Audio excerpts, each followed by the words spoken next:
Ndugu waandishi wa habari, leo nimefanya ziara katika mkoa wa Mtwara kwa maelekezo maalum ya Mheshimiwa Waziri wetu Profesa Mbarawa Makame Mnyaa, ili moja, kutembelea ujenzi wa bandari ya Kisiwa Mgao, na mbili, kutembelea bandari yetu ya Mtwara na kutazama utendaji wake.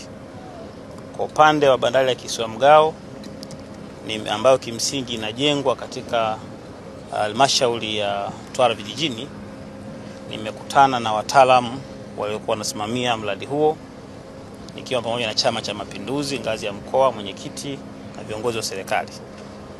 Kwa bandari ya Kisiwa Mgao naweza kusema yafuatayo machache. La kwanza, nini msingi wa kujenga bandari ya Kisiwa Mgao?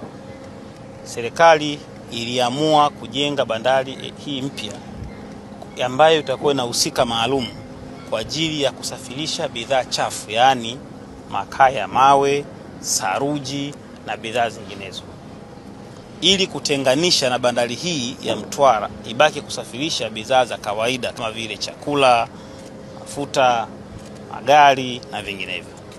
Bandari hii ya Kisiwa Mgao inajengwa kwa thamani ya bilioni 434 na tayari ujenzi umeshaanza mwaka jana. Tunakusudia utakamilika baada ya miezi 30, na mpaka nimefika ilikuwa imefika 33%. Bandari hii ni sehemu ya maandalizi ya kufungua uchumi wa kusini mwa Tanzania. Bandari hii inakwenda sambamba na ujenzi wa bandari nyingine mpya inayojengwa Mbamba Bay. Hizi bandari mbili tunakusudia kwamba zitakuja kuunganishwa kupitia reli ya kisasa ya SGR kama ambavyo ilani ya CCM imeahidi katika mwaka 2025 na 30. Ni maono ya Dr. Samia Suluhu Hassan kuifungua nchi yetu na kuhakikisha kwamba wananchi wananufaika na uchumi wa nchi yao. Kwa hiyo nimeona ujenzi unaoendelea, nimeridhishwa na nimetolea maelekezo machache kwenye bandari hii. La kwanza, nimemtaka mkandarasi na mamlaka ya bandari wahakikishe kwamba fedha inayotakiwa kurudi kwa jamii CSR isimamiwe kwa kina, ili jamii inufaike na uwepo wa mradi huo mkubwa. Mbili, nimemtaka mamlaka ya bandari Tanzania TPA kuhakikisha kwamba ajira zinapotolewa za vibarua na wanaofanya kazi, vijana wa eneo hilo la Kisiwa na Mgao na Mtwara kwa ujumla wapewe kipaumbele kwa kazi ambazo ziko ndani ya uwezo wao.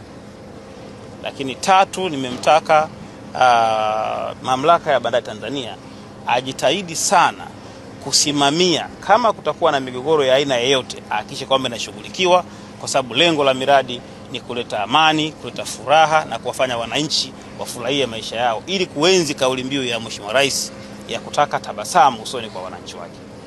Lakini pia tumezungumza wakamilishe mchakato kwa ajili ya kujenga barabara inayounganisha eneo la Kisiwa Mgao pamoja na eneo la mradi, kwa sababu kwa mradi mkubwa kama huu bila kuwa na barabara nzuri ya lami bado tutakuwa na changamoto kubwa.